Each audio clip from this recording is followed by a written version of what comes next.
New York Mayor Bill de Blasio urging people to turn in social distance rule breakers. Rat them out, essentially. Fox 5 legal analyst Wendy Patrick joining us now to explain all of this. Wendy, good morning. Good morning, Raul. Okay, so this is New York. He's asking people, take a picture to turn people in if they're gathering in groups and not following the rules. Could a rule like that come here to San Diego? I'll be honest, I was... long story short, from a distance, I was hiding. I took a picture of a group of people for other purpose. I'll explain that later. But what's going on in New York? That's right. So you've heard that a picture is worth 1,000 words. Sometimes we say a photograph is priceless. But now, Raul, if you live in New York City, a photograph comes with a price in terms of a fine. And it's no longer just $500 now, it's $1,000. Wow. And this could be coming to a jurisdiction near you. This is a new type of neighborhood watch. So citizen patrol, social policing, this is the way we've attempted to enforce social distance policies. Now in San Diego, as with most other jurisdictions, we have hotlines, we have websites, we have places you can go to report violations. But Bill de Blasio is stepping it up. He is encouraging photographs. Now, of course, there are very practical problems with this. First of all, many people believe we should be uniting as a community, not turning each other in the name of social distancing. On the other hand, it is a great way to promote community safety. But let me give you another practical problem. How do you authenticate the photograph that you have taken? When did you take it? How do you take it? Who's in the photograph? When is it dated? So it really has some forensic implications as well. It's not simply going to be as easy as either stay in or pay up. There's a lot of room in between for these citizens to turn in these photos of supposed violators. I think we're all going to be watching to see how it's working. We know he's already gotten some blowback, and let's see if that tapers off. I think a lot of this, politicians are throwing stuff up on the wall, see what sticks, see what works, see what doesn't, and why not? It's uncharted territory for everybody. I wanted to ask how these pictures potentially would help law enforcement officers, but then you said if the people have a good lawyer, they'll put all those doubts and questions. Well, you can think of a lot of different ways in which authentication might be challenging depending on what kind of a photograph it is. Is it from a distance? Is it close up? When was it taken? Who is in it? You can see that there'd be some issues, not to mention the fact that we all have Photoshop software. So it's subject to the same type of abuses that any reporting is. But here is what makes New York different right now, at least in the city.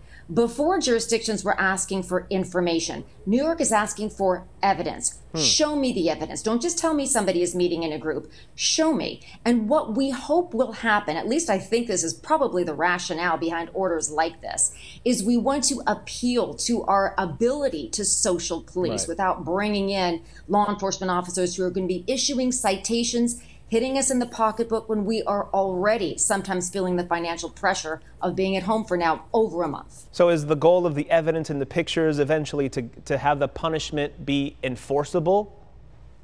It gives some teeth to some of these social distancing rules that as of yet, at least in some places, do not appear to be enforceable. You know, it's one thing to say we're going to take down your license plate in a church parking lot and we're going to order you to stay home. But where's the enforcement arm of that? This is a step in that direction. Now, it's not necessarily a good idea in all places because there are some very close-knit communities that really bulk against not only the invasion of privacy, the boundary violation, but just the idea of asking citizens, instead of maybe going to each other and encouraging each other to do the right thing, to go straight to law enforcement with photographs designed to result in a fine. Wow. That doesn't sit well in all places. And it hasn't sat well thus far in New York City. But the bigger question, Raul, is it in the community's best interest and will it keep more people safe? Sure. And as with anything else, it depends on your personal beliefs and what kind of person you are and everything else. Because I was going to ask you in terms of the downside to all of this, you're asking people to go up to a bunch of people supposedly breaking the rules and take pictures of them. They're not going to take too kindly to that. There's potential for retaliation. You could get in fights. There could be escalation of nerves, what have you. I don't want to go take a picture of people doing something that could be illegal. Most people are not that bold. So unless your zoom lens is very good, many people are not willing to basically put themselves in danger for the greater good. You know, that's sort of the utilitarian perspective. I'm going to sacrifice myself and the safety of my family to snap this photo. Right. A lot of people wouldn't do that. But the bottom line is, with technology today, surely there are better ways to document what we see. Remember what de Blasio said. It's not just individuals meeting in groups. Could be a store or a supermarket or a Costco that has too many people inside. They're not socially distanced, aligned people too close together. How many times, think about this, when you are out, do you see social distance violations? Maybe it's just that gentle nudge, that warning, and we're not going to go around slapping fines, but it's one more way to have community policing so that we don't actually have to have law enforcement meting out fines. You're going to see a lot of people taking a fake selfie to get the people behind them doing the thing. That's right. Right? Brilliant. Before we go, I wanted your thoughts on enforcement with the mayor announcing that neighborhood parks are going to open. The weather's getting nice, and how do you control capacity? How do you control the terms of his reopening guidelines? From a legal standpoint, what do you do? It's the same issue. Enforcement. Do you call the police? Right. What do you do? It is the same issue, and most people are very reluctant to run directly to the police, and that is why there's so much information online. I would advise everyone to keep abreast of all the changes online in San Diego. If you live in other cities, there as well, because only by looking at what's new today will you be able to figure out, well, what do you do if you see people too close together in basically in a park?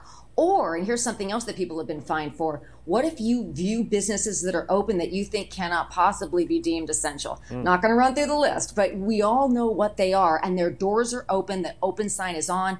These are the kinds of things that are less risky if you want to basically notify the authorities, but people meeting in parks have to make sure that they know the circumstances under which, when they can be there, and how they can be congregating and what they need to be wearing, Raul. Very important. Very important indeed. I think for the businesses, if they're not supposed to be open and they're open, I think a lot of people walking by, that's an easy phone call. But again, driving by. It depends on who you are, if you're the kind of person who will do that or not. So we'll see. Wendy Patrick, what a pleasure. Thank you.